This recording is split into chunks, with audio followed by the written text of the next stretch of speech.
With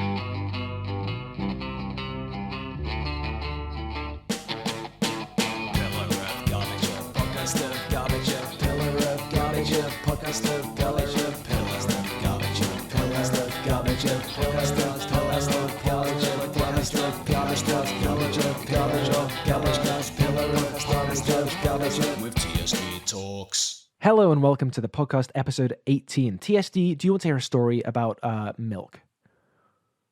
Fucking go for it. Right, so as you might be able to guess, as the viewer, the listener even might be able to guess by the kind of infrequency of uploads recently, I've had a little bit of time away, and one of the things that kind of ties into is kind of end of May, start of June. My partner's sister is working in Canada, so for the first time, the family went over to visit, and I tagged along. Bit of a transatlantic flight situation, you know. For any of the jet setters in the audience, these are sometimes uncomfortable affairs. The flight back was Canadian evening to British midday. I didn't sleep a wink because obviously we were not in the comfy seats, right? So get back, land, get back to my flat. At this point, I've been up for like 25, 26 hours, so I'm not running on like 100%. So we're thinking, you know, we got our suitcases, we got our bags. The flat's kind of empty, but obviously now is not the time for a big shop, much as we might like to have some food to eat. So we just think we'll just get a bottle of milk, right? We'll get a bottle of milk on the way in so we can have a cup of tea. Then, you know, we wake up when we wake up and, you know, whatever happens kind of situation. But me with my big suitcase, with my bag on my back, with whatever else I'm carrying, also trying to balance this little bottle of milk in my hand, as I open the door to the foyer of my flat building, well, something's got to give, right? And it turns out the bottle of milk kind of slips almost in slow motion. I'm looking at it as it falls, hits the ground, bursts. The carpeted Is this a glass entryway. bottle? No, this is a plastic bottle. So, you know, thank heaven for small mercies, right? But what we're looking at very, very rapidly is kind of a pint of milk starting to seep into the shared entryway, the carpeted shared entryway of this. Excellent. This here flat, right? This flat building. So I kind of whisk it outside into the kind of passageway. I'm thinking like, this is kind of rough, but you know, no use crying over spilled milk, right? So gradually, I go up to the flat. I get the mop. I get some towels and stuff. I'm generally able-ish to kind of, well, if not completely get rid of it, clean it to a point where after a few days it's only gonna smell very lightly, right? And I'm mopping up outside. At this point, I've been up for like 20. You know, this is another hour later because it took a bit of cleaning. Very, very, very kindly, a neighbor in the building lent me some carpet cleaner because I didn't have any. Probably ruined that. Probably stinks of milk now. But at the end of this ordeal, we're still there and we're still thinking, there's no milk. We don't have any milk, right? So you get another bottle of milk and then you come back and then you drop it again in the exact same spot. Well, almost. Spot. No, it's kind of, it's even more unlucky than that. Basically, so there's two shops in kind of like easy walking distance from the flat. So I'm thinking, well, I can't go back to shop one because what they'll see is a very tired looking man who 1 hour ago bought nothing but a pint of milk. And now he's coming back in and he's buying another pint of milk. They're going to be thinking, what the fuck? What does this guy want so much milk for? You know? Is he like doing some sort of illegal kind of milk smuggling operation? Like, is he just a really thirsty boy? What's going on? So shop one is out of the question. So I calm myself down to shop number 2, a bit further away. Buy a bullet of milk. No, that's not the word. Buy a bottle of milk. Come back, walk up the stairs. I'm pretty knackered at this point. We get the kettle on, we make the cups of tea, open it to start pouring it. TSD, would you believe the milk is off? It's off? Like it's... Yeah, it's off. Like we got it straight from the shop, open it, stinking to high heaven. Clearly they've got some sort of issue with their fridges. So at this point, I then have to return to shop number 2. I guess I didn't have to do this, but you know, hey, I'm not making enough money on YouTube that I can let £1.30 or whatever for a bottle of milk go to waste. So I have to explain to the cashier, you just sold me this milk. This is bad milk, actually. Like, you can smell it if you want, if you don't believe me. This is bad milk. Can I have a refund, please? I have to be the guy who gets the refund for the bottle of milk. So I do that. And then, obviously, after this, what do I have to do? I have to go back to shop 1 and I have to buy another bottle of milk anyway. So at the end of the day, I still am the weird milk guy. I've become the weird man who comes in and buys milk. You know, Well, that's I the mean, story about milk. I guess that's when I heard when you told me that you were gonna tell a weird milk story, that was not that's a much better direction than I thought it could go. So Yeah. for what it's worth, that was a lot more, I guess, pleasant to listen to. Yeah. I mean, there's a lot of bad. I guess there's a I lot mean, of scope for. it's still not a great story. Like, it's a good story, but it's not a great experience. But If you want, I can come up with a kind of more disturbing milk no, story. I mean, it I'm won't good. be true. I'm not asking. Okay. No, now is not the time to be creative, Pillar. Yeah. You stick to the truth here, okay? But no, as I alluded to, I did come up with a nice title for that story, that being "No Use Crying Over Spilled Milk." You know, Yeah, is that a saying over there? Yes, that's a saying over here, Pillar. Okay. Well, I don't know. You know, there's a lot of differences. You know, You're A lot right. of cross-cultural, cross-Atlantic differences. But yeah, no use crying over spilled milk is a popular one over here. Which Nice. I always thought like, well, what if someone is crying over spilled milk? Like, what if they're going through something? It's like never usually Yeah. about the milk, I don't think. Well, it was kind of me at that point, like, you know, I was kind of tired. I was worn down. If there was a time to cry over spilt milk, I think that would have been a reasonable time to do it. But I think I got to the truth, really the heart of the saying, which is Yeah. that I could have sat down and had a little cry, right? It would have felt pretty good, I think. But then the milk would have seeped in more, right? So I think that's really the core of the saying. It's kind of in the same vein, really, I think, as like make hay while the sun shines, you know, strike while the iron is Yeah. hot. Because if you cry, if you have you get your tissues out, you blow your nose, hey, guess what, buddy? The milk's fucking got into the fibers now. And what are you going to do then? I don't know. You Yeah. raise a good point. You're going to be bloody screwed.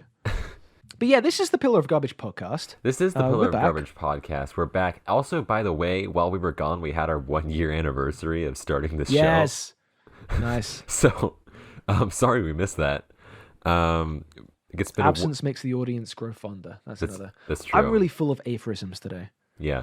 There's going to be so much fondness for this episode, especially considering the fact that presumably, knock on wood, my mic's not going to sound like it's inside my shirt this time. It would be funny if it did.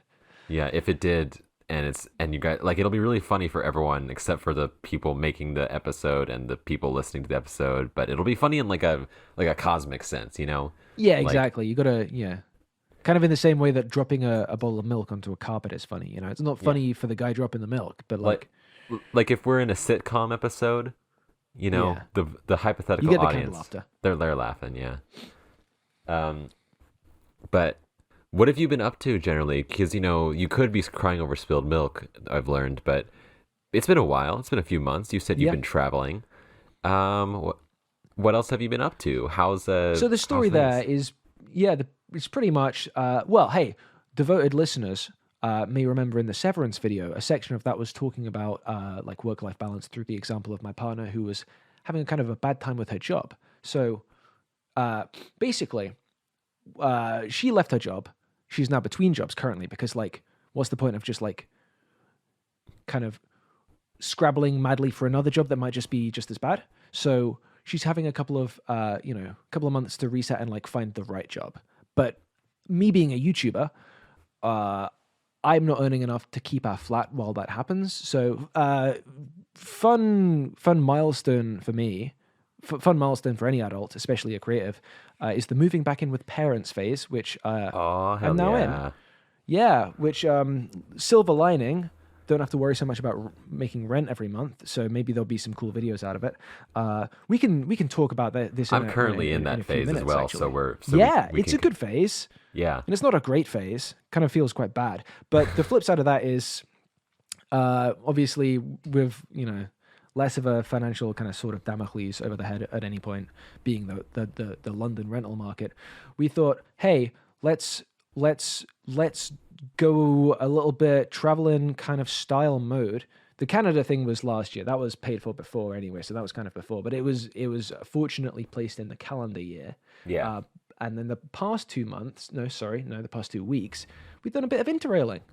Do you know about interrailing as a concept over there? I'm assuming it's just like taking a train across different parts of the town, but I also want to say interrailing that it would be more fun, it sounds like, to like go to the train tracks and like try to like link yourself into it to kind of create a kind of new thrill ride. Well, I mean, I think some of the train rides have been quite thrilling. So I guess, that there is that element. Maybe not the kind of transhumanist dimension there. Basically, you pay a company a bunch of money and they give you a pass that more or less lets you get on any trains throughout Europe over like a given period. So basically, we've been, seeing some sights. Fucking made the mistake of going to Norway, which is like, Jesus Christ, is there a more expensive country in the world? Probably not. So I'm hoping the next few videos do quite well, because the old reservoir is running a little low. And again, hey listener, stick a pin in that. But yeah, now back in the saddle, working on some things, working on, hey, the podcast you're listening to right now, and maybe a couple of video essays coming out in the coming weeks. I've got some really fun ideas. I'm excited to get back into it. What about you? What you been up to? Oh, I was just gonna say, you released a video about Brick, which is a very good video from what I've heard. I wanted to watch Brick first. I tried to watch Brick last night, but I was like so tired that I like fell asleep like a half hour. You got to be kind of awake for it. Yeah. Yeah. It's not a snoozy movie. It's not like if you're familiar with Rian Johnson's work, it's not like Knives Out, which is like fun and like, well, I'm not saying it's not fun, but it's not like light and kind of airy and like can be entertaining. It's a bit more dialed in. You have to be like focused 100% on Brick to really get the most out of it. I liked what little bit of it I saw. It's just I fell asleep. So yeah. Hey, it happens to the best of us. But hey, I'm not the only one who didn't see your Brick video. So oh my god. Sorry. Brutal. It just popped into my head at that moment. It's like perfect. Yeah, I mean, hey, when the universe clears you the way to a kind of nuclear level zing like that, you got to take it, Yeah, and it's okay. We've been on a break for 3 months, so it's not. So I feel like people wouldn't feel the loss if this caused the breakup of the podcast. They'd be like, oh, they didn't break up already.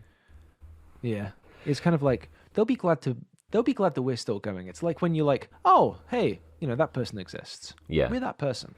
As for what I've been up to, you've been busy though. Yeah, you've been creaking around. I have been busy. I have been creaking around. In the last episode, I think it was released right around the time that episode 1 of King's Creek released, if I remember correctly. Yeah. And now all 10 episodes of the first half of season 1 have been released. And so currently we are in a mid-season hiatus, which is fancy speak for we didn't realize how long it was going to take to make the last half. So we're giving ourselves a officially sanctioned break to do so. And it's been really exciting, actually, because people are liking it. People have been liking it a lot, and more than I thought I would be getting in like the first 10 episodes releasing. It's not like stratospheric, success, or even like moderate success, I guess moderate success, quote unquote, by like YouTube standards or whatever. But there's a dedicated following. And there are you're getting like hundreds of views on most of the videos I think and listens and some nice comments I've seen. Yeah, and the thing is as well is that people are like finding it organically, which is crazy to me. Yeah. Because that's the big thing. Like I've several people have come into my Discord server, or I've run into people who have never heard of anything else I've done, have just found me through King's Creek and are like, King's Creek's really cool, I want to stick around for King's Creek. And I'm like, yay, this is great. I'm it's finding its own natural success. My producer, for those of you who don't know, Kai After Kai / James Makepeace is my producer for the show and the composer for all the score and also the announcer that you hear at the beginning and ending of each episode. It's like King's Creek is presented by... Yeah, they've got this like excellent like deep announcer voice, and I was like, I'm gonna use your voice in some way for this audio format. A lot of gravitas. Yeah, and they found, so there's this show called The Magnus Archives, which is a big inspiration for, like if you've listened to The Magnus Archives and you listen to King's Creek, you can hear the inspiration, like the influence there. But James was browsing their subreddit and sent me this thread that someone had made that was like, hey, has anyone seen this new little show called King's Creek? It kind of reminds me of Magnus. And I looked into it. I didn't know who this person was. I had no idea who this person was. And all the comments were people who I didn't know. And they were all like, yeah, this seems interesting. I listened to all 10, like at all that point, it was like all 8 episodes or whatever. I listened to all 8 episodes and it seems like an interesting place. I want to see where excited to see where it goes. That's huge. And I know, hey, listeners, yeah, if you're listening to this and you're thinking, doesn't he want us to share stuff? We can sometimes if you see something being shared, you spot the username and you're like, oh, it's that guy from the the Discord or the comments or whatever, and it's like, oh, that's a cool moment. But like it's just as cool in a different way when it's like a random dude, It's like, okay, it's so like, we can take away the social element and it's just like the quality of the work is speaking. That's a cool feeling. Yeah, it's just cool that like people are finding it on their own, Like obviously I want as many people to find it as possible so that not only I can get paid to do it, which is ideal, but also just because I want to see more, I want more people to see it, which I like attention. But don't we all? It also was funny is that a part of what thing that kind of guarantees that's like a key part that makes that it's not someone who's associated with the show doing it is that they in their posts they get details of the plot wrong. So yes, it's like definitely not me or. I've seen people commenting like on various platforms like saying, oh yeah, that Pillar of Garbage video where he talks about this. Yeah. They then go on to describe a video by a different creator. But it's like, hey, at least, the name is sticking around. That's something. Yeah. Also, weirdly enough, my mother's is part of this like quilt group. Like where like a bunch of like women, like older women who like all gather around to like do quilting and chat about stuff. And very apparently, awesome, I approve. Yeah, apparently my show is really popular with them. And in a way where it's not like, oh, that's my friend's son's new thing. That's fun. But like in a way of like they're like interested in what's happening. They're like asking like when the next episodes are going to be out, and like I can see it being good for like knitting adjacent activities. Yeah. Yeah. Kind of cozy like that. Yeah. I guess it also makes me kind of weird to like think about like this show where I describe really horrible things happening to people and just listening to like my mom and a bunch of her friends sitting around like, oh, this is so fun. So. Yeah. But yeah, I'm excited about that, and we've Kai and I have been working really hard on the next batch of episodes, and we're going to try and get them out before the end of the year. Fingers crossed. The big we'll probably do like a big like discussion thing when that's over. Like I anticipate we'll do like a big Q&A thing when the season's over. But it's already found a lot more success than I thought, and in just like 10 weeks, it found similar numbers to what this podcast has right now.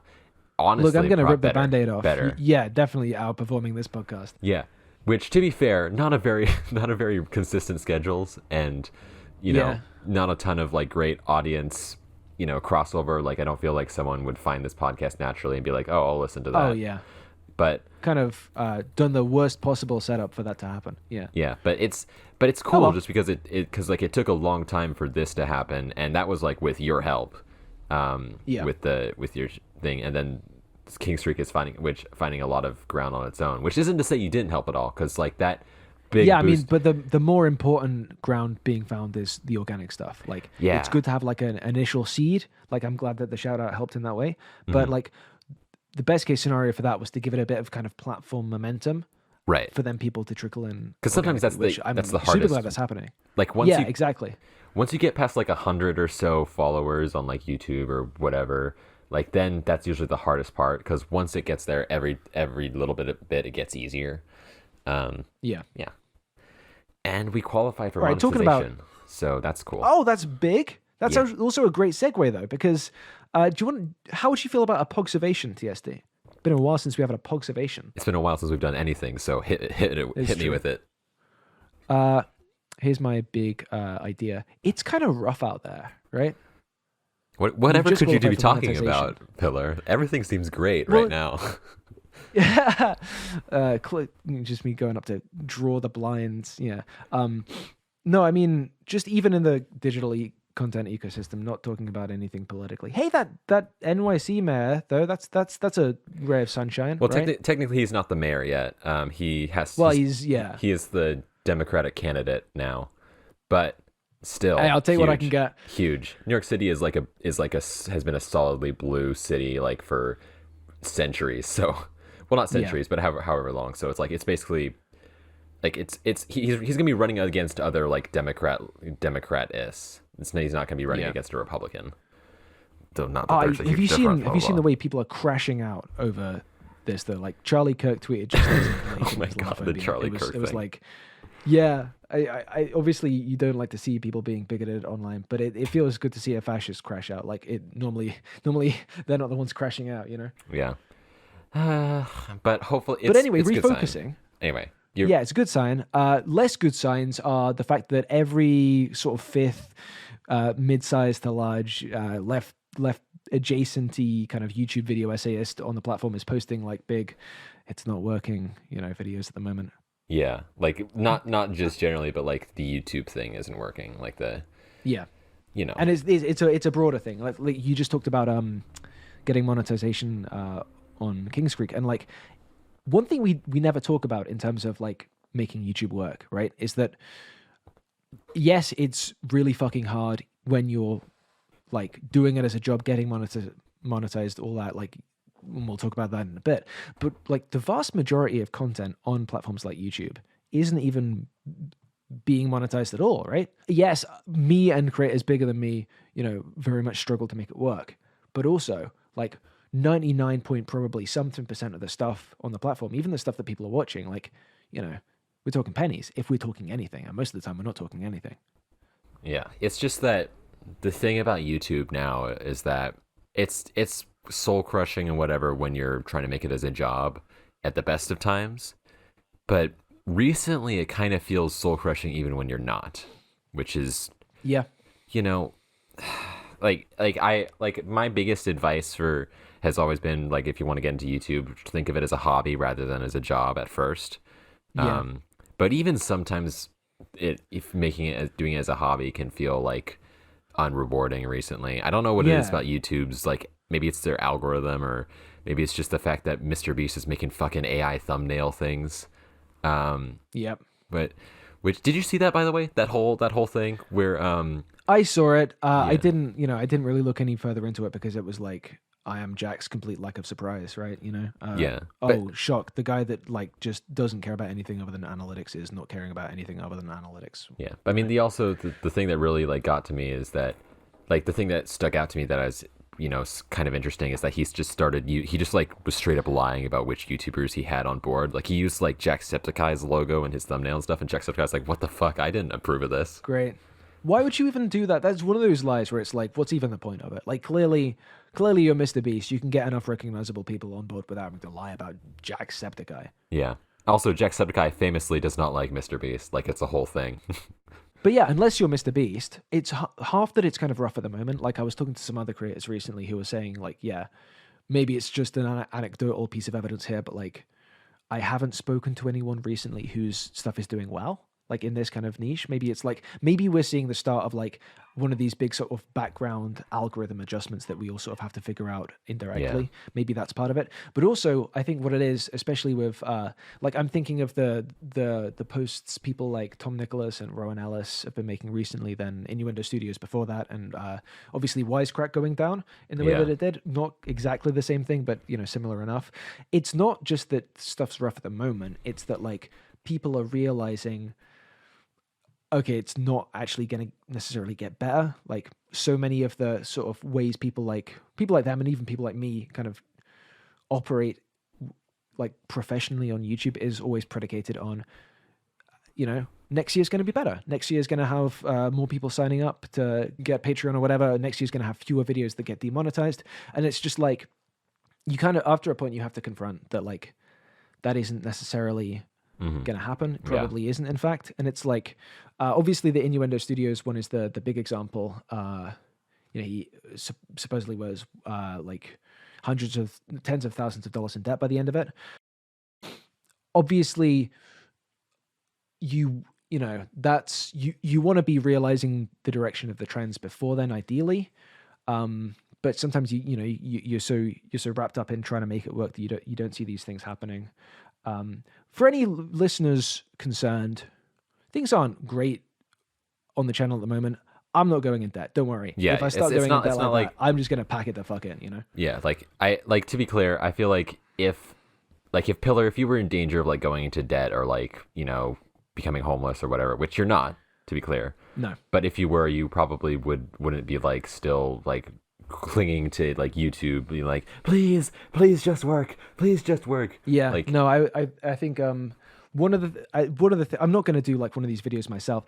Maybe we'll talk about that in a minute, like why I wouldn't do that. But like, you would know that things got really unsustainable for me if I just stopped posting, because then I'd be like, all right, better get a job at a supermarket stacking shelves, you know, while I figure out how to explain to potential hirers why the last 5 years of my CV is blank, you know.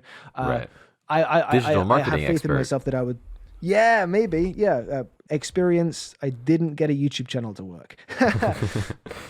I mean, you got it to work for like 5 years. That's like more than the vast majority of people. Like the vast majority of people. Like, yeah, I mean, I see what you're saying. A lot of like, quote unquote OG YouTubers would have like by their point in their lifespan fell off before you have currently. Yeah, I mean, work is strong though. Like, I am kind of doing a bit of the thing where it's like looking at the numbers rationally.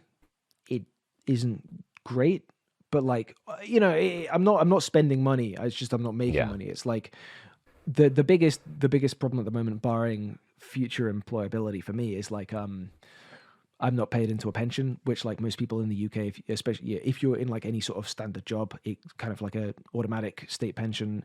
I look, I don't know how it fucking works. I'm not an economist, but like I'm kind of not fixating on that so much, because I'm not convinced that like states will be functional enough to be able to be paying people pensions in like 40 years time. So it's, you know, probably going to be fine either way. Well, I mean, there was a really, really exciting article study thing that came out a couple days ago that said that Social Security may not be able to actually be functional by 2032. So that's a really exciting. Well, thing that's for me to sooner hear. than I was thinking. But that's in America. Good to have some so. corroboration of my thought progress. But yeah, like to explain what I'm saying about it, like it sort of being a faith thing, and it has been a faith thing for a while. Like I'll say I get like between 300 and like 340-ish pounds a month from Patreon and YouTube members at the moment, and it's kind of steadily increased over the past few years. The thing I tried to do this year was fewer videos, better videos, and then in theory more people would sign up. I'll be honest, so far that hasn't worked.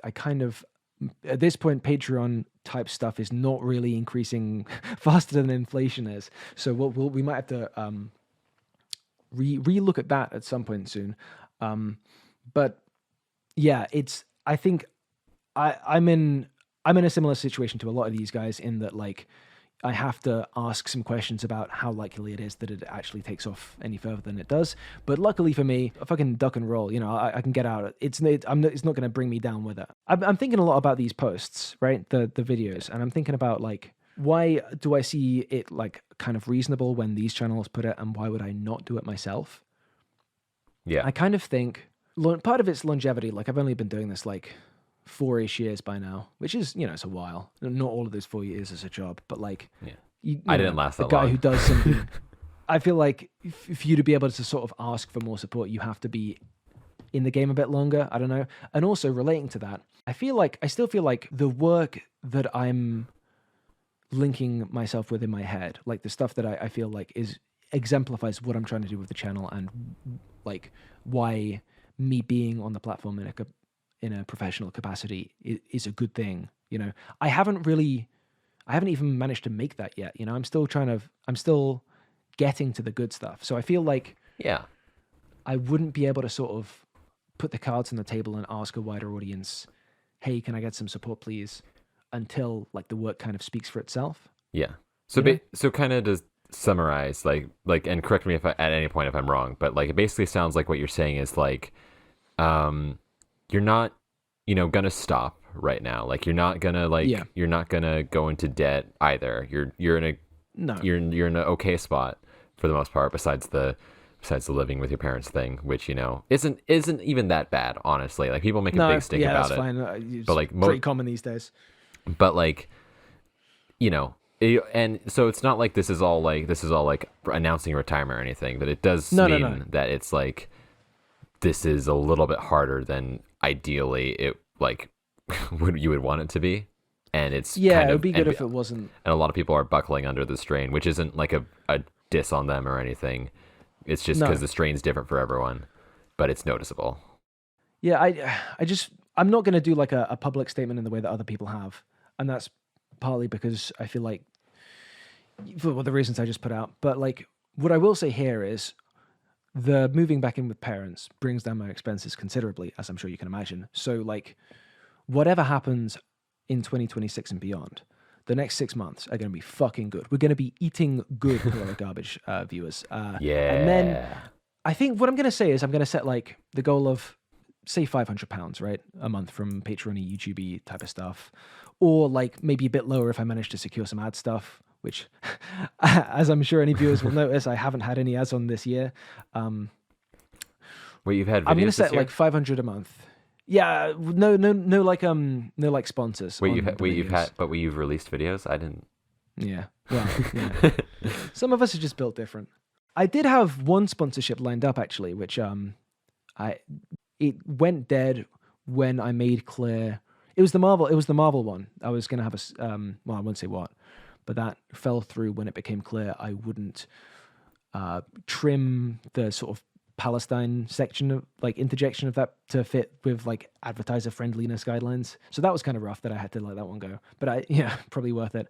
So what I'm saying is soft goal, open to renegotiation. And this is all public. Like you can see how much I make from Patreon. Anyone can. If I'm not in the ballpark of like 500-ish a month, which like, to be clear, that's not rent, forget bills and anything else. That's not rent.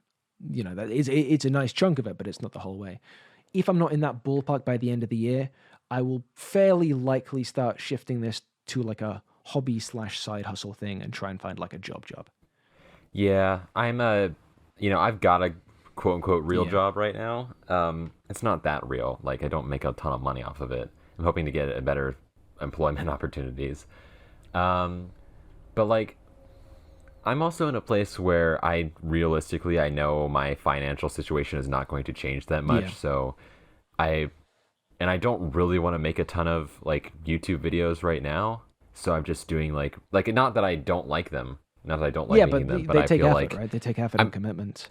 You got to be able to. They take effort and give commitment. yourself to it. Yeah, and I kind of, I've done that for a while, so I wanted to do something different. So that's why I'm doing this King's Creek thing, because like. It's all that I've ever really wanted ever since I was really young was just to be a storyteller. Yeah. And I think I can do that with video essays, but I also feel like, I don't know, I haven't got a lot of chance to flex my fiction muscles, I guess, as much as I'd like to. And this is good practice for that, as well as I feel like not to toot my own horn, but I do think I'm doing a pretty good job with this one. So, you know what? I'll toot your horn for you. It's pretty good. King's Creek, Pillar of Garbage, 5-star review. Let me check if I did review it on Spotify. I think I did. You should put as many 5-star reviews, because unironically that is one of the best ways that like Spotify or Apple Podcasts or whatever like pushes it forward, as if it has a lot of high reviews. Holy shit, I haven't. I'm clicking on the stars, but it's not letting me review it. Is there like how do you... Oh. We can figure this out after that. It might have already submitted it for you. Maybe it's not letting you because you already did it. Let's choose to believe that one. But like, I just kind of feel like, I don't know. For so long I always told myself like, I'll do that later. I'll put it off to do my dream thing later. And it's just like, well, not to be too pessimistic. I don't think this is pessimistic or like nihilistic or whatever, but like, I'm kind of coming to the realization that a lot of things I assumed were going to always be the same way forever are definitely not always going to be like that. Yeah. And I shouldn't be taking things for granted. So I've got this opportunity right now to do something that I've been always wanted to do. So why not just do it? Yeah, Which isn't to say that I think the world's going to get nuked tomorrow. No, but it's nice to get King's Creek out of the system before we both get shot to death in the desert outside of Tehran, right? Yeah, exactly. When the draft hits and I mysteriously show up with a broken kneecap. Yeah. Well, I mean, hey, I'll see you there. Yeah. No, it's fine. It's probably maybe it'll work out. Maybe it'll be okay. Who knows? We're not doomers here. We're not doomers. Yeah, this is all just a little bit of dark humor, a little bit of dark humor, a little bit of sick and twisted mind. I don't genuinely think that World War III is going to happen. No, World War III is not going to happen. Worst case scenario, worst case scenario for us as first world white boys, right? Hey, maybe maybe war breaks out. Maybe we get drafted. The bombs probably aren't dropping on you guys if you're kind of retirement age. Yeah. Living in the backwoods, you'll probably be all right. We'll probably be all right, And the good people of the Middle East, let's really hope they are too. I keep like dragging us in this like really dark direction. I'm sorry, but yeah, I just kind of wanted to do what I wanted to do, and so I'm doing it. And I feel like this is what you want to do, but you also said that you wanted to do writing and like do like more music stuff, and so I would also like encourage you, if this does end up leaning more towards hobby than job, for sure. then I would also I've been thinking that myself. Like, if this does shift shift just to being a hobby, like I've got a ton of other hobbies too that I've been neglecting. So like, probably won't be too many videos to start with. I'd love to see the I'm gonna say something that I'm gonna bleep out in the recording. Okay. It would be like the fictional story by. This is the book by last name. Yes. I can't remember your last name. I'm sorry. Yeah, I mean that will probably. But, Hey, maybe we're talking 5 years time. Maybe we're talking 20 years time. I'm gonna give that a crack at some point. I would definitely encourage it. I'm gonna probably be the best-selling fiction writer of all time. I think. I don't think that's overstating things. No, that's not reasonable. That's not an unrealistic goal at all. No. I don't think. But no, bringing it back to the topic at hand. Interesting kind of side note from this. I don't know if you saw. I was talking about this in a server we're both in the other day, where it's like, how much of the kind of video essay bubble bursting, if that's what we want to call it, which I don't know if it is that, probably isn't that, but if we're going to put a name to it, how much of that do you feel as a viewer of some of these channels, and maybe not some of them,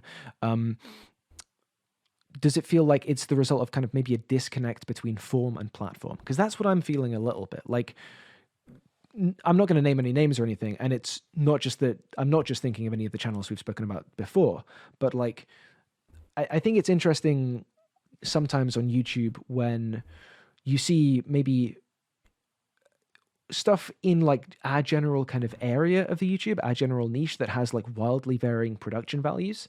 Because, YouTube pays the same. Obviously, what YouTube pays you per click changes a bit depending on where the views are coming from and what kind of genre of content it is, in case people don't know that. But like, generally speaking, a monetized video essay view is going to pay about the same as another monetized video essay view. And like me, I'm really hoping I can get to the more sustainable place. And I believe it's definitely possible. And hey, let's cross our fingers, maybe even probable, right?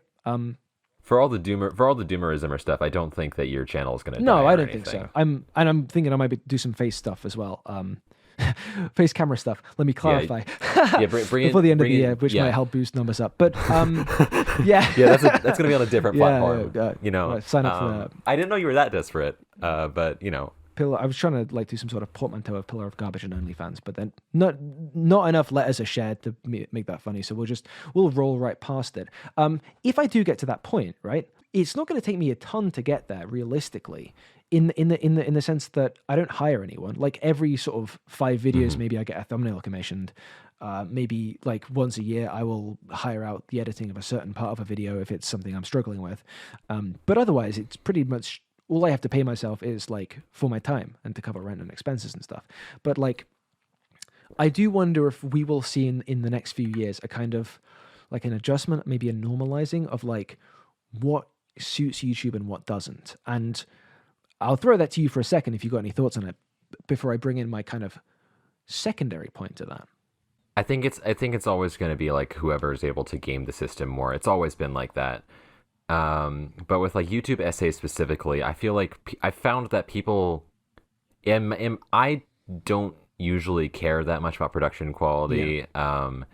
In terms of like, as long as it feels like it meets like a basic standard of like, you know, I can hear what you're saying. As long as like, it's the not audio levels unpleasant aren't to too consume, bad. Yeah. Like I'll be like, oh wow, the production budget, that's cool. But it won't be like I clicked on this because the thumbnail looked the most expensive.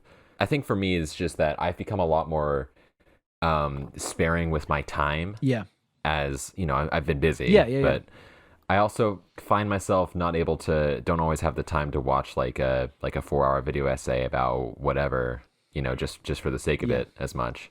And so I tend to just be like, it doesn't really I am more picky with what I choose to consume, and I don't even consume that much anyway. So right now, but it's never going to be about production value for me. I don't think. Like my standard for quality is stuff like, you know, I can hear what you're saying clearly, and also I don't find your manner of presentation unpleasant or annoying.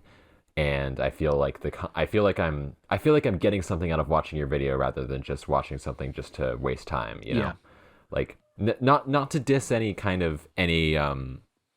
not to diss anyone who makes this content or watches this type of content, but I feel like there's definitely a genre of like long form essay-esque content that is kind of there to fill space rather than to convey an idea or convey like something interesting. Like I'm thinking specifically of stuff that's like, this is an hour and a half long summary of like a season of TV with minimal commentary or analysis, but it's just like someone describing what happens. And I just can't really get behind that in terms of like stuff that I want to listen to or watch to, because it just makes me want to watch the original thing instead. Yeah. I don't want to sit here and like watch a summary of it. But like if you have something interesting to say about what you're consuming, what you're talking about, then I'll be like, oh, I'm locked in, I'm dialed in at what you're talking about. I guess I'm thinking more about like know, the you know, hire a space out, maybe, you know, costuming or like really slick editing or like on location type of stuff. Like a lot of the channels doing that are doing really good work, I think, and I don't want to diss that. And like in a lot of cases, it's like, yeah, clearly the kind of bigger production budget like has been really well spent, and oftentimes it really does add to the video, and I like that style, right? It's just, you know, I think it's getting harder and harder to ignore the fact that you can do a video like that, and maybe it's like 1.3 times as satisfying to me as it would be if you just did the same script instead of a green screen in front of a green screen. But like it's costing you way more than 1.3. Well, that 1.3% is going to translate to you in the analytics and all such as that. But my the second thing is like, I don't want that content to go. Maybe it doesn't suit YouTube in terms of what's kind of baked into the platform in terms of, you know, how analytics are transmuted into payment and such.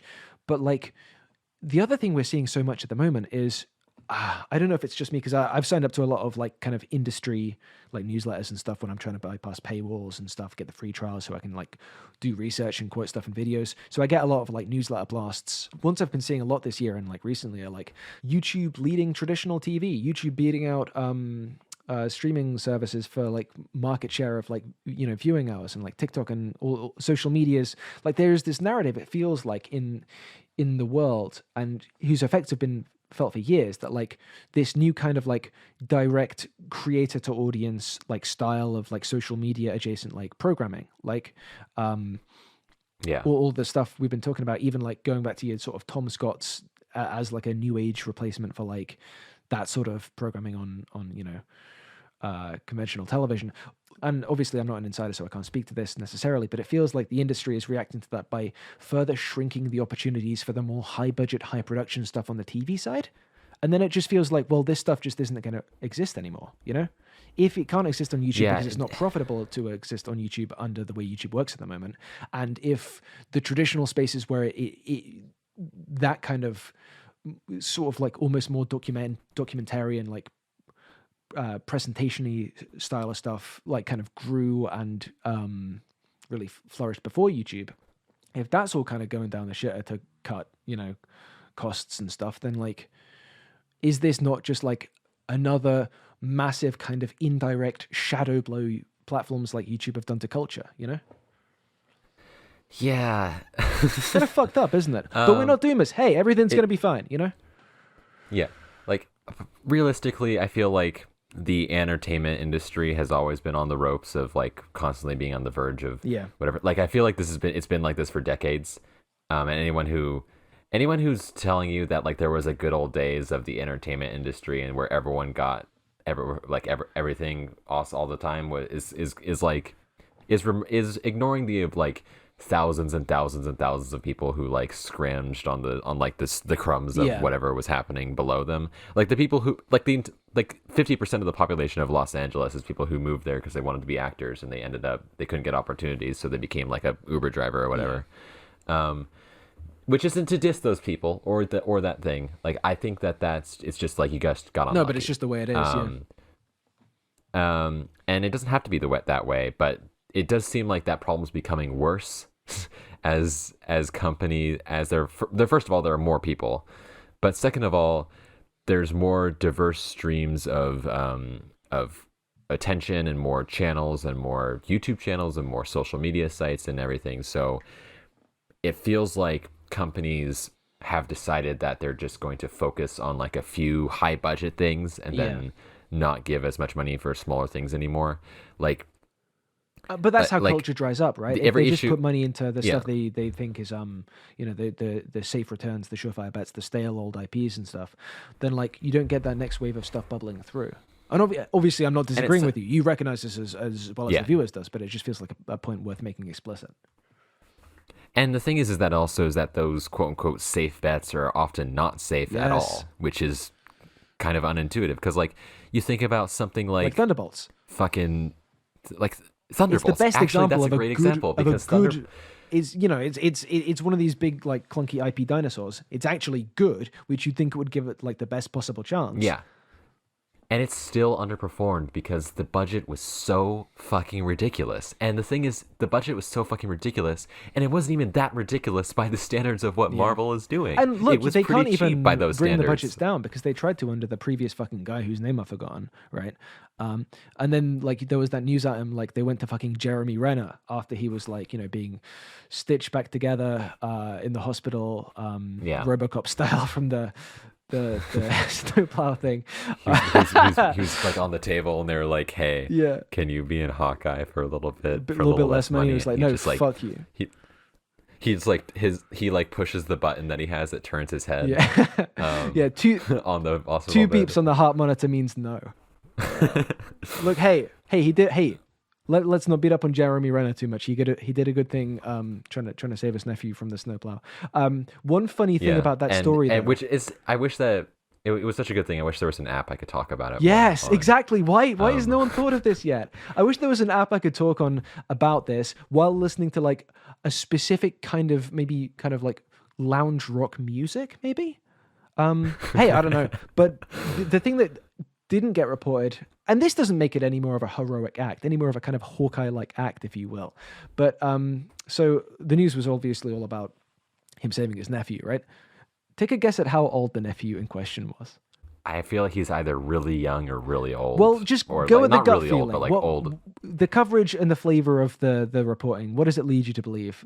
I'll be honest, I didn't read a ton of articles about it. Okay. I'll just assume like, I don't know, he's like 16. 27. Like a good number. Which, like, obviously a 27-year-old says, hey, they can still get got by snowplows. Let's none of us think we're safe from snowplows for 1 second. But I think I always like telling people that as a fun little addendum to the Jeremy Renner snowplow saga. Man gets small kick out of telling people that Jeremy Renner's nephew was 27. Me! Is that an Onion headline, or did you just make that up? It's based off an Onion headline where a guy says, man gets small kick out of telling people that John Lennon beat his wife. Okay, yeah, well, similar thing, yeah. Yeah. Not saying that saving your nephew is the same as beating your wife. Well, TSD, this has been a delightful little aside. What in God's name were we talking about before?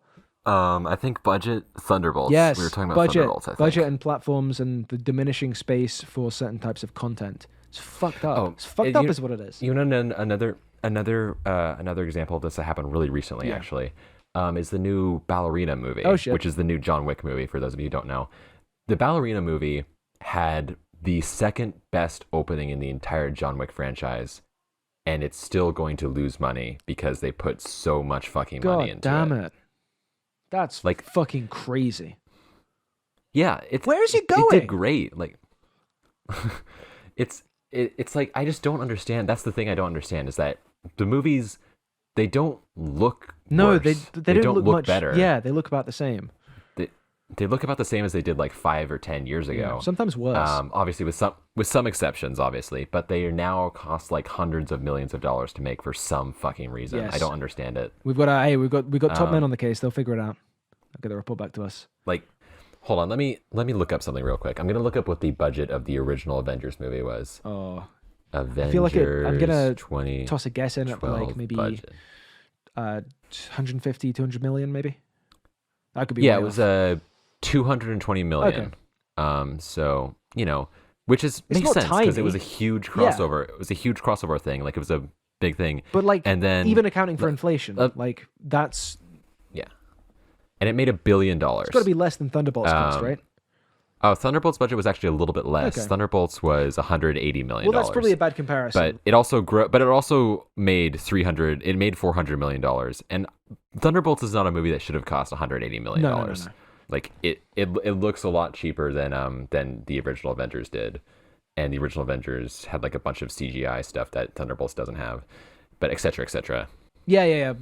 Hey, we've had a good conversation about budgets. Hey, it's a popular topic at the moment, It is a popular topic. We could put budget. We should do a budget stinger.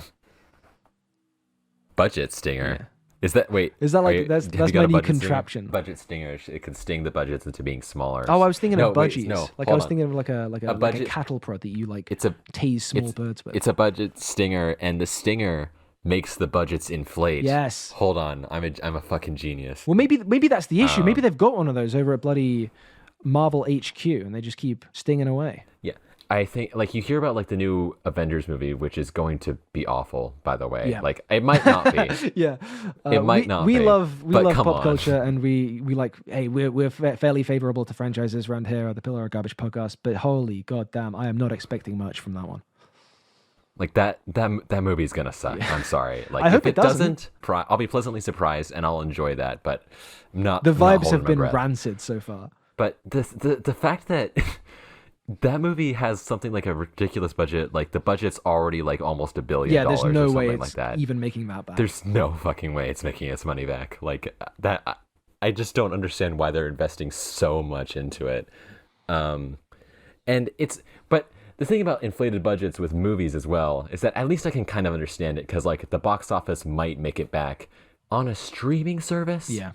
On a streaming service, you're gonna tell me that the Electric State costs $380 million, and you're putting it on Netflix? You're not even considering putting it in theaters? Yeah.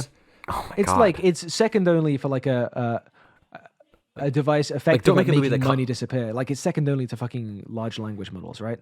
I feel like big tech and Hollywood are like don't even get in a race to make all of their money fucking vanish. Hey guys, guess what?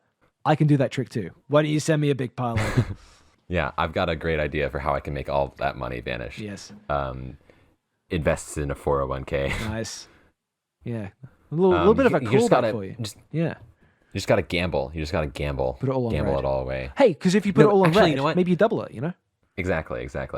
I feel like we've totally lost the thread of the Pogservation.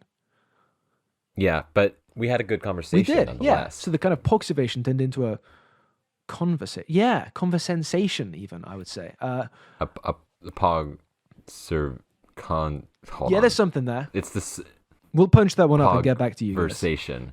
Pogversation. There you go. Pogversation. There we go. Because it was kind of a poggers conversation. Yeah. Think about it that way. Yeah. I am going to kill you. Yes, kill I'm gonna me kill while with my you gun. while you hack limbs off my lifeless corpse. Why don't we roll the Playhouse of Garbage stinger?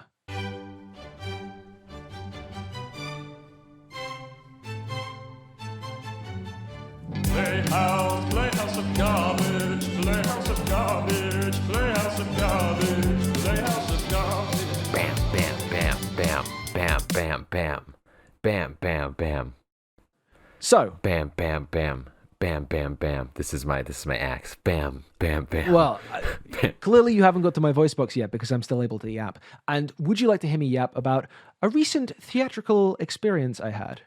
Abso-fucking-lutely. Oh, by the way, caveat before we get into this, we did say last time that this time we were going to try out some different segments, some more kind of repeatable segments rather than just kind of like yapping about stuff at the moment.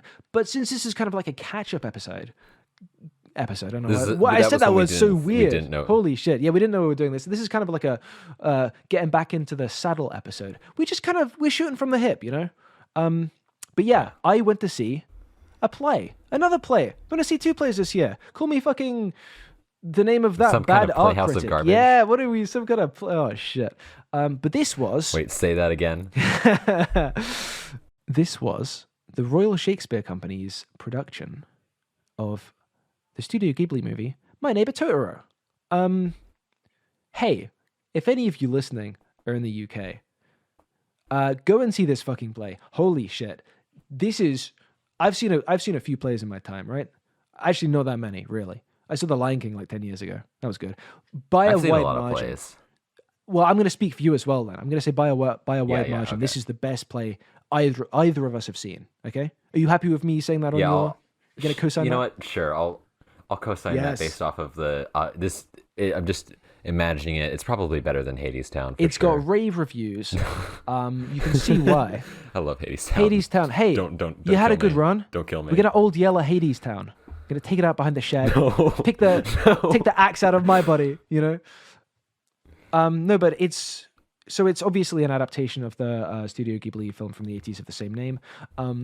Little bit of trivia, because I bloody liked this so much I bought the program and I read all the fun facts and stuff. So the person... You have to buy the program over there? Yeah, I think, maybe I'm calling it the wrong name. But yeah, you have to buy the program. Okay. Yeah, they like the nickel and dime. They give out the programs for free over Holy in the shit. States. You land of bloody big gulps and free programs, you know, Jesus Christ. But no, so the person that led this adaptation was Joe Hisashi, I think that's his name. He was the guy that did the music for the film and big musical collaborator with Hayao Miyazaki throughout a lot of his films. I think Miyazaki said, because Miyazaki did the film originally, I think he basically said to Joe Hisashi, like, you're the only one I trust with this because I know you fucking get this shit. I know you get this shit. So then what happened next was they actually came over to London. This isn't like they've got a Japanese play that was running in bloody Tokyo or Osaka or Kyoto or anywhere like that. No, they actually developed it here because here's the thing. The idea was, Ghibli's thinking was, we don't just want to do a play for the sake of doing a play. Because if we do a play here, we put it on in Tokyo, in Shibuya. I don't know where the west end of Tokyo is. Yeah, sure, people are going to come to it. People are going to like it because they know it and there's that shared cultural thing. But if we want to take it from film to play, right? If we want to cross mediums, potentially, you know, because, hey, crossing mediums, you know, sometimes you lose something in translation. Basically, they wanted to put it in a totally different context culturally as well, apparently. So, like, if this works, we want it to work on its own merit in like a, you know, in kind of like a foreign land, foreign medium. We don't just want it to skate by on being like a familiar adaptation. And yeah, I think that was a... Yeah, why would you ever do that? Yeah. Why would you ever just make something to skate by on the idea it's just familiar? Forget about it. Anti-slop, the sort of counter-slop spin off this. But I think it worked very well. It is still kind of clearly rooted in sort of both the movie and the Japanese dramatic tradition. Like it's very puppet based, right? I think it's like Bunraku is the name for. I'm probably butchering that pronunciation, the kind of Japanese puppet theater where you've got like the people dressed in black, like operating the puppets. And there's a lot of that in this. The puppets, and I can't, obviously this is an audio format, so I can't show you pictures anyway, but they asked people not to take pictures of the puppets, so I couldn't show you a picture anyway, like to preserve the magic, right? The puppets are fucking crazy. Holy fucking shit. I thought there was some Pinocchio business going on at one point. Like, there's multiple different, like, theater puppets are insane. Yeah. Like if you see a show that does puppetry right, like it's genuinely like magical to see. And especially like you're sat so far away, like if you look, you can kind of see the outlines of the puppeteers, but like that almost kind of adds to the magic. I don't know. There was. But you mentioned the Lion King. The Lion King stage show actually is a pretty good example of like some really cool puppetry. But this outshone that for me. Yeah. I just like you know the if you're like watching a really good movie or listening to a really good song or something, and you kind of get that like tingly skin feeling, right? Yeah. I had that from the fucking opening curtains to the end. Like, holy shit. If the aliens are coming and they're saying, hey, Pillar of Garbage, we're gonna fucking melt your mind with our brain ray. Pick a 2-hour stretch of your life to be trapped in, to like live time loop style forever. I'm picking this fucking play, baby. I'm gonna be seated. I'm gonna be hearing the songs sung half in Japanese, half in English. I'm gonna be seeing the amazing puppet work. Hey, let me just pick out a moment, right? Pick out a moment of like adaptation to like kind of describe to our audience, right? To give like just a flavor of some of the creativity on display here, right? So go for it. There's a moment in My Neighbour Totoro where the girls go and see their mother in the hospital, and then the father is kind of drawn off to talk to the doctor, and that gives them a kind of intimate moment with the mother. They do that here, and like the people who are operating the puppets are also the people like moving the set around, like turning it from like the house into the hospital and stuff. And there's this moment where like a nurse says to the dad, like, oh, hey, the doctor wants to talk to you. And then like everyone kind of looks around like, you know, oh, fourth wall tapping? Something's going wrong. Where's the doctor? And then like one of the puppeteers, like with a start, like jumps out, kind of pulls his like mask off and like puts a stethoscope on, like with the rest of his puppet outfit still on, like, oh, it's a little gaff. He forgot he was supposed to be the doctor, right? And that was funny, right? That made people laugh. But hey, listen to this fucking take I've got. The puppeteers are the people who are like animating the kind of the demons of the forest, you know, the forest spirits, the things that go bump in the night, the things that like our children characters are kind of being entranced by and not really understanding, the things that kind of stand in for like the mysteries of the world, right? That seem just as real when you're a child as like the doctor does when you know, hey, how do doctors work? How does medicine work? It's all kind of the same, you know? So like there's this kind of equivalence created between like the unknowns of the childish sort of imagination, like magical spirit world, and the unknowns of like the strange adult world of like illness and bills and hospitals and doctors and stuff. And all of that is accomplished just like subliminally, subtextually in like this half a second gag. And that I think speaks more than anything else to the amount of thought and like success of this whole piece. Like there was obviously like I say, it was created, like spearheaded the adaptation by the guy who did the music for the film, and you can tell because it's kind of like it is a musical. Music kind of animates every kind of second of it.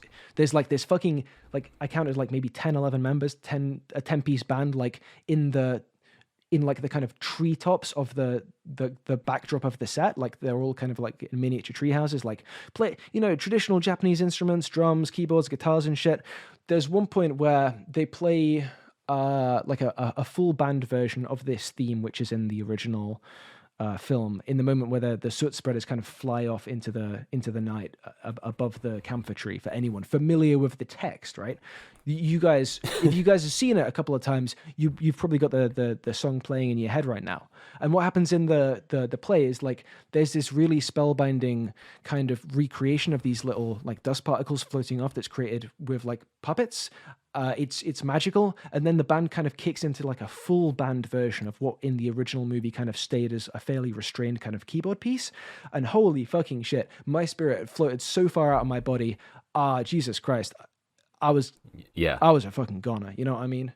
That's like that's the thing about live theater. Yeah. Like, people I get asked people why I like theater so much when like, movies and shows and stuff are cheaper to watch and Yeah. like but like when theater is done well, like There's theater is nothing done like it. great. Like it's like theater is like the oldest form of entertainment and it's stuck around It's for stuck a long around time for a reason. Yeah, exactly. It's just the fact that we have more advanced technology now means that we can create more magical things. Yeah. Like even like the kind of, I guess you would call it like the quote unquote like, I guess theater slop, quote unquote. I'm not saying that as like a determinant. No, I know what you mean. Like as like a It's like determination. Mamma Mia has But, been like, running for like 25 years or whatever. Yeah, like the popular shows that everyone knows, or like the adaptations of like musicals that were already movies that were already musicals or whatever. Yeah. Like those are not as they're not as like quote unquote artistically whatever, but like they're still excellent great, when they're yeah. done well. Like the Beetlejuice musical. There's a Beetlejuice musical, by the way. Nice. It is, in my opinion, better than the original Beetlejuice movie, just for the fact that like if you see it live, you see like the stuff that they do with that, like the stuff that like it manages to create the same feeling that seeing like the weird stop motion stuff in Tim Burton's movie. Yeah. They managed to recreate that feeling on stage, which is fucking incredible. Yeah. I just don't know how you do that. Honestly, the people who like do the Imagineering for like live shows that are like have so many, technical and also artistic things going on at the same time, they must be fucking like, that guy, the fucking leader in Captain America with the swollen brain. They must have that shit going on upstairs. I swear to The God. famous leader from Yes. Captain America, Iconic best cinema movie that villain, came out yes. this year. Everyone knows the leader from Captain America 4. Universal cultural touch point. Yeah, let's fucking go. Um, Where my leader fans are. yeah. Comment down below. #, leader gang. That's a movie that came out. There's another movie that came out during our break. Did you see Sinners? Sinners is the big one that I missed, and I was really bummed dude. about missing it. It was because it was before I, like I said, before I went to Canada, and like on both sides of that trip, I was like full content slop mill mode, not in the derogatory sense of the artistic side of it, but just like, morning till night, I was working on that break video because also like I moved out of my flat like in the week before coming back from one place and going off to another place, and like it was basically get in, brick video. Okay, turn my computer off, pack it up, go across the country, blah blah blah, set off. So it was like, I really wanted to see Sinners. I did not get a chance. I'm gonna catch it on streaming. I know that's not the same, but what are you gonna do? I think the thing about Sinners though is that a lot of it is about that live performance as well. Like it's Yeah. a movie, obviously, with like effects and whatever. But like they really try their hardest. Some of the best parts of the movie is when they focus on just like live singing and live dancing, and it's like there's this one scene in Sinners which is a long take, which is one long take. Yeah. And there is some visual effects work in it, but it's mostly like singing and the music and like the dancing and performing and stuff by the people. So it feels more live than it technically is, and it is fucking spellbinding. Like it like the movies. It's kind of funny whenever there's like a piece of media or story, whatever, that's always about like the best music in the world that like is so magical it changes things because it's so good. And then the music they've actually scored if it- for the piece is like, okay, that's good, but it's not like yeah. yeah. But like when they nail that, Sinners is one of those movies that like nails that. Like I listen to that music and I believe, oh yeah, I could definitely believe like this music would be magical enough to summon demons or whatever. And that's something else that Hadestown also does. Hadestown is about Orpheus, so they have to nail the like really good sounding music. Another they do. piece of kind of high art which does that, I find, is the Holiday. I don't know if you've seen the Holiday. Have we talked about the Holiday before? We've talked about the Holiday a little bit Yeah, before. well, one of the characters in the Holiday is like a film composer, and there's this bit where He's played by Minecraft Steve. kind of crazy crossover there. Yeah, he's just like, he's actually not just saying chicken jockey in this one though. He's kind of saying other words. He's saying like shit. What's one of his lines? He says "bana" Yeah, he says he's like, Bana. When he's quoting the Jaws thing. yeah. But he's kind of a musical guy, and he creates some kind of pieces of music to kind of reflect on internal characters in the film, and that's part of the film. It's just a little scene, but hey, I think they did a good job with that. It sounds like the characters. Him and God, I can never remember her name. What's Cameron the other Diaz? lady's name? Not Cameron Diaz, the other one. Shit. Why can't I remember? The British one. Titanic. You lady. should know. I should know. Titanic. She's great. Not like me not remembering her name is not like a like she and Jack Black's storyline. I feel like is the better storyline in that movie, which may be a hot All I can take. think of in my head is it's not Keira Knightley. It's not Keira Knightley. No, I Knightley think you're has right. Another awesome. I prefer the chemistry of the other two leads, but I think the story is better in the LA setting. I think you're right there. Yeah. I think Keira Knightley has another awesome role in another British Christmas movie. Oh, she's in Love Actually, right? I only watched that recently. She's what a fucking movie. It's not quite the holiday, right. I don't think. It's I think the holiday sweeps. I think it clears. Does the internet like Love Actually at the moment, or does it dislike it? No, Kate Winslet. It's fucking Kate Winslet. Kate Winslet, right? Yes. Love Actually is a fucking trip. Yeah. I remember I watched it for the first time this last Christmas, and I was kind of there's a few storylines jaw which dropped. maybe kind of worked in 2003 or whenever it was from, and it's like now it's like, what the fuck am I watching, bro? I'd say it's more than a few. I think most is probably because like you got what have you got? You've got the. I like the guy who like makes the advances on the kind of the servant maid girl who doesn't speak his language. That's a good one. That's a classic. There's story. I also like when the prime minister uses his starts having an affair with his secretary, and that's kind of romantic. I also like that movie says that canonically American women are quote like I'm gonna use a term that I don't agree with the use of it, but can't think of a better way to describe it within the context of this thing. I like how canonically in the Love Actually universe, American girls are easy. Yeah. Because there's just a plot line where a guy goes to America. Oh yeah, that's a fucking weird story as well, isn't it? Jesus Christ. There's just a part. Like I watched that storyline and I genuinely thought to myself like, okay, this is gonna be subverted, right? Like he's going to America just because there's. Well, it's like the double that, subversion. that, right? It's like he goes because he's heard that they're easy to use. The phrase which we're not condoning, but which is the logic of the movie. And it's like obviously the joke is that he shouldn't be right and he is. Yeah, and it's like such a subversion that it loops around to just being bad, just being stupid. Yeah. Anyway. That sounds like a really great theatrical experience. I'm going to let you know as well. I'm going to see like a possibly just as transcendent musical experience this August. I'm gonna go see Weird Al live performing on stage. He's the guy that did the song about eBay, right? Yeah, yeah. That was him. He's done a lot of parody music stuff. He's one of my favorite artists because he's like a jokester parody guy, but he's like just a really kind soul.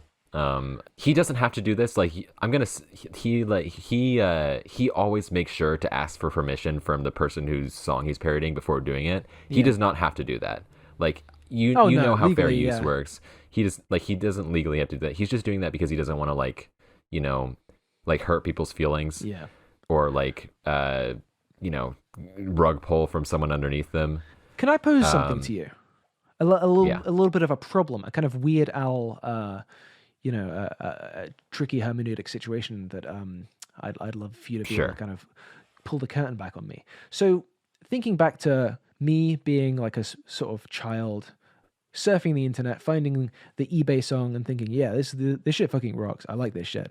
I'm gonna listen to this. This is my kind of this song's great. I now realize, looking back, the largest part of what I liked about that was just the song. I Want It That Way. It's got a good melody, right? Ain't nothing but a heartache. Yeah. But I was singing the eBay lyrics, But if you told me at the time, hey, this is a Backstreet Boys song, do you like that? I would have been like, no, the Backstreet Boys aren't cool, Why would I like that? But I like the layer of irony it's being presented to me on, That allows me to like a kind of quote unquote low, less prestigious thing because it's being filtered through this kind of like highbrow, haha. Look at us being clever. I wouldn't call Weird Al highbrow. But I think there's like would you not agree that like he has a sort of prestige that is sometimes above the songs he's covering? So my question to you is that Weird Al, as a person that's kind of having their Weird Al journey at the moment, how much of his kind of success and following do you think is kind of inherited through the fact that he does, sort of cover and kind of almost, I'm going to say it, gentrify some of these pop songs? I think that Weird Al is interesting case because I feel like with most other parody musicians, I would say that that's probably why. But Weird Al is someone who like always takes it a step further, and he has gone out of his way on multiple times to prove that he is just a talented musician in his own right. Like he's done a bunch of original songs which are just as good, if not better, than his parodies. I think the reason that I really like his parodies is because often I'll like the original song as well. Yeah. Like I don't have like I don't really have a ton of, this is just me, but I don't really have a ton of insecurity about like, not liking songs that are cool enough or whatever. Okay, you're officially cooler than me as a 10-year-old. Yeah, I'm cooler than young Pillar of Garbage. Hot take, I might be more secure in myself than like a 16-year-old. Maybe. But I also feel like that's probably a thing, but also I know that like a lot of Weird Al's fans are like adults and they like his stuff because he's clever and his songs are good in their own right outside of just being parodies of the songs, I think. Hey, I'm willing to concede that. I just wanted to throw the ball into your court, so to speak. There's actually one example that I thought of, which was a lot of times he's improved a song, in my opinion, by his inclusion of his lyrics, not because of like the layer of irony or whatever, but because it's just generally like better written. The song "Blurred Lines" by Robin Thicke and Pharrell Williams. Bit of a dodgy song on its own. Not great. But also I kind of feel like the lyrical. I'm gonna be super kind of a hot take super pretentious when I say this. I feel like the lyrical content in terms of like the structure and whatnot is also kind of lacking. I feel like there's a lot of repeating of phrases. There's not much progression, is there? Yeah. Yeah. Whereas Weird Al's parody of that song, "Word Crimes," is a joke about being like a guy who's really anal about grammar. Okay. But it takes the same melody, but he deliberately makes it more complex and adds more lyrical progression, and there's like he goes out of his way to like make it so that it builds upon itself. He just makes it a better song. And not a particularly high bar in this case, but I take your point. Yeah, not a high bar in this case. But like he's a talented musician and he's experienced enough to know when to make a song sound better. And I feel like that is what makes me like him, that is more than just a parody musician. Because he's like, and he also does other stuff. He does a lot of voice acting. I don't know if you ever finished Gravity Falls, but he voice acts in an episode of Gravity Falls. So what you're really saying here, if I can kind of sum it up, put a bit of a bow on it, is that, to be fair, you have to have a very high IQ to understand Weird Al. Yeah, the humor is extremely subtle, and without a solid grasp of linguistics and musical theory, most of the jokes will go over a typical listener's head. It takes a particular kind of intelligence to be able to truly appreciate "Eat It" parody of "Beat It" by Michael Jackson. I'm just picturing like the Patrick Bateman like chapter like interspersed where it's just a deep dive into the eBay seller. They should make American Psycho 2, but not the movie, the book, and he should just be really into Weird Al. Hold on, you're gonna. There is the movie. They did make American Psycho 2 the movie, and it's no. That's not what I'm talking about. Shit. There is a Weird Al American Psycho related thing. Yes.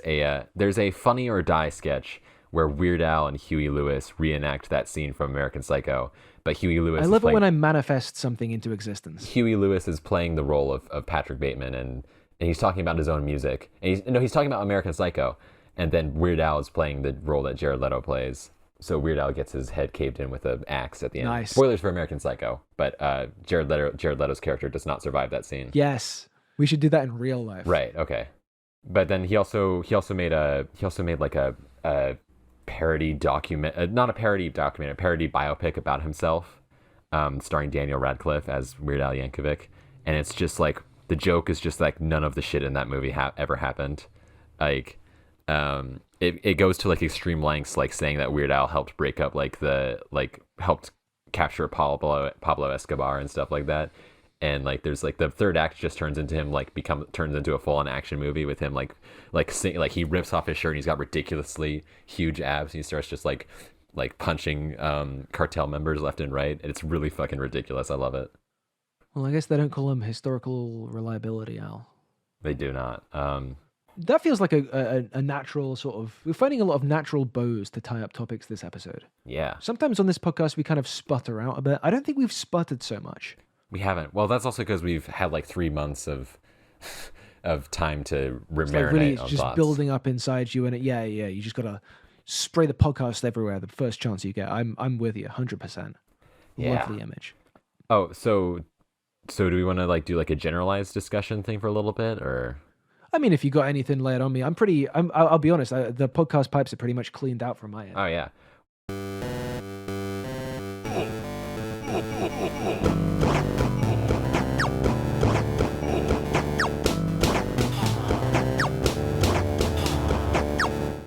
Well, I've been busy with a couple things over the last couple of months. First of all, Kings Creek and my job and stuff. But the other thing that has taken over my fucking life has been a little game that people might have heard of, Deltarune. If like you're not in the Discord call with Pillar and I right now, but my profile picture currently is a character from Deltarune. It's a funny little purple dinosaur-looking fella. Yeah, she's like kind of Yoshi. Imagine Yoshi but with hair. Yeah, this also is purple. This is Susie. Susie, the best character in anything ever made. I was thinking of Birdo. That'll be it, won't it? There's a character called Bird Lee in Deltarune as well. It's all fucking connected, baby. What was I saying? Manifest. So, for those of you who don't know, Deltarune is the spiritual successor to Undertale. It's the guy who made Undertale, Toby Fox's follow-up project. He's been working on it basically since he finished Undertale, and he's been releasing chapters over the last few years. The first chapter was released in 2018, and then which was 3 years after Undertale came out, and then chapter 2 was released in 2021, and then just this last month, this month as of recording this, June 5th, he released chapters 3 and 4, and also Deltarune officially became a paid release. Because the first two chapters, chapters 1 and 2, were just a demo. And so they still are a demo. You can still get the Deltarune demo. It's just chapters 1 and 2. But now it's a full paid release as of recently. And so there's going to be 7 chapters. And chapter 5 is supposed to come out next year, which is crazy because we never had to have such a little of a wait for a chapter before. Yeah. Well, hey, I'm excited for you. It is so exciting. You've been sort of Delta-runing this month, Delta-gooning, if you will, all month long? Don't. No. I guess that's the phrase the Deltarune community uses, I would imagine. I would hope not, considering most of the characters are underage. Hey, who said anything about what do you take me for? Okay. I was just doing a funny joke. You're trying to stitch me up here. You're trying to get me cancelled. I am trying to. Bloody woke. TSD is trying to cancel Pillar of Garbage? Yeah, these days you can't say anything. Bloody woke sort of stuff. Put you in jail if you say one thing.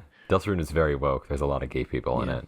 And the main character is explicitly non-binary, which is very cool. Like, unironically, that's a really cool thing. Because you don't get that. Like that. Hey, it's still Pride Month. All the characters should be non-binary. It's interesting because in Undertale, the main character is also, their gender is never confirmed. But it can be interpreted as them either being non-binary or their gender being up to your interpretation. But in Deltarune, they're very explicit about the character being their own person. So them being non-binary is a part of their identity rather than like a piece of like the player's ability to project onto them. Because it's always good when a game leaves you room to sort of identify with your character if you want. But it's also in a separate way, it is just straightforwardly good to have more less served identities being at the forefront of popular games like Deltarune, because everyone's talking about Deltarune.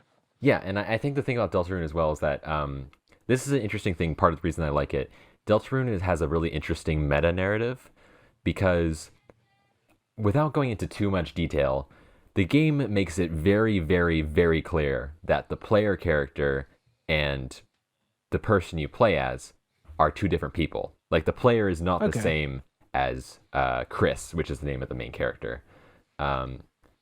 Chris and the player are two separate entities, and while they often are working together and working in the same form, and there is definitely a separation there, and it does really, really interesting stuff with that I haven't seen in a game done before. But it's also stuff that's like it's stuff that seems so obvious once it's been an idea. It's like, okay, well, why hasn't there been like a game that has done this where like the player character the player character explicitly does not agree with something that the player does, like, or tries to stop the player from doing something. Like, why has that never been done? And so, or it probably has been done in like a game I've never heard of. I guess I'm thinking of Stanley Parable. That's not exactly the same thing, is it? But it's like, right. It feels like the nearest big kind of cultural touchstone for doing funny things with player agency. Yeah, because but the thing with the Stanley Parable is that like you're rebelling against the narrator, and so you're still projecting yourself onto the player character. It's one step further, isn't it, to take it from the narrator to the player character? Interesting. Yeah. Good job, Deltarune. Maybe I'll find out myself, because you, in case the viewer is unaware, you have thrown your little hat into the Pillar of Garbage community video suggestion tab with Deltarune video, and the way that works is that the things which win the poll that don't, the things in the poll that don't win get kind of recycled and reused, because we're a very sustainable operation over here. So sooner or later, I expect I will be downloading Deltarune chapters 1 through whatever is out by then, and giving it a bloody shot myself.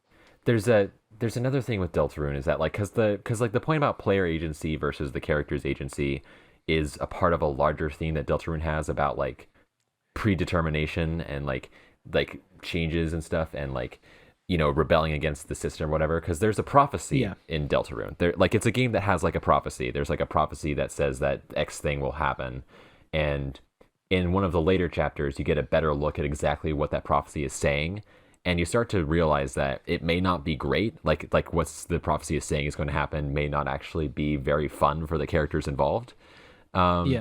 And so there are characters who rebel against that. There are characters who explicitly try to try their hardest to rebel against what the prophecy is suggesting, but they're falling into it. They're falling into it in different paths, and there's also like this question of, because the game's not finished, obviously, so we don't know how it's all going to turn out.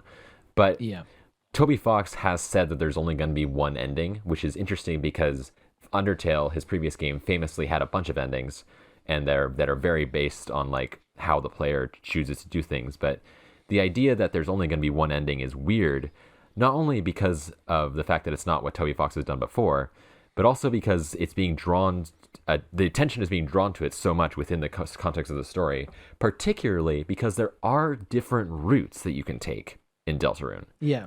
So how is it all going to tie back up together at the end is the question. Yeah. And is the prophecy going to be involved? Yeah, and it makes you wonder if you bloody piqued my interest now.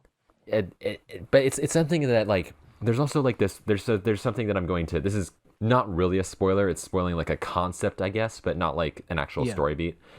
There's something that's introduced in chapter 2 that you don't find unless you're like really looking for it and you know what to look for.